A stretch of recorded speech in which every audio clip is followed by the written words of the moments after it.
చిత్తూరు జిల్లా కుప్పం డీఎస్పీగా పార్థసారథి బాధ్యతలు స్వీకరించారు. సబ్ డివిజన్ పోలీస్ కార్యాలయంలో బాధ్యతలు స్వీకరించిన డీఎస్పీకి అధికారులు శుభాకాంక్షలు తెలిపారు. సబ్ డివిజన్ పరిధిలో లా అండ్ ఆర్డర్ సమస్యలు తలెత్తకుండా చర్యలు తీసుకుంటామన్నారు.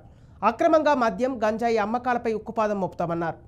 ఇక అసాంఘిక కార్యకలాపాలకు పాల్పడి అల్లర్లు సృష్టిస్తే కఠిన చర్యలు తప్పవని డీఎస్పీ హెచ్చరించారు.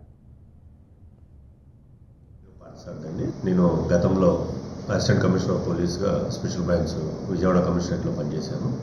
అక్కడ నుంచి నాకు ట్రాన్స్ఫర్ వచ్చింది. ఇక్కడికి ఎస్డిపిఓ కుప్పంకి వచ్చింది. ఇక్కడికి వచ్చి ఈరోజు 9:30కి జాయిన్ అయ్యాను. ముఖ్యంగా కుప్పంలో సమస్యల గురించి తెలుసుకున్నప్పుడు ఈ గాంజా తాగే వాళ్ళు కొంతమంది స్టూడెంట్స్ కానీ పిల్లలు కానీ ఉన్నారని తెలిసింది.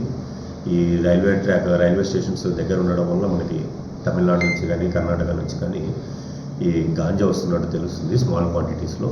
దానివల్ల విద్యార్థులు కూడా పాడే అవకాశాలు ఉంటున్నాయి. దాని మీద మోర్ కాన్సన్ట్రేషన్ పెడతాం. అలాగే ఈ బైకులు నడిపే పిల్లలు కూడా సైలెన్సర్స్ అవి ఎక్కువ సౌండ్ వచ్చేవి పెట్టుకొని దానివల్ల కూడా కొంత సౌండ్ పొల్యూషన్స్ క్రియేట్ చేస్తున్నారని తెలిసింది. వాటి మీద కూడా శ్రమంగా యాక్షన్ తీసుకుంటాము. అలాగే ఇతరుల చోరీలు కూడా మనకి బార్డర్ సబ్ డివిజన్ కాబట్టి ఇది కర్ణాటక నుంచి కానీ తమిళనాడు నుంచి కానీ అఫెండర్స్ వచ్చి ఇక్కడ అఫెన్స్ చేసి వెళ్ళే అవకాశాలు ఎక్కువగా ఉన్నాయి. ఇక్కడ అటువంటి కేసెస్ కూడా చాలా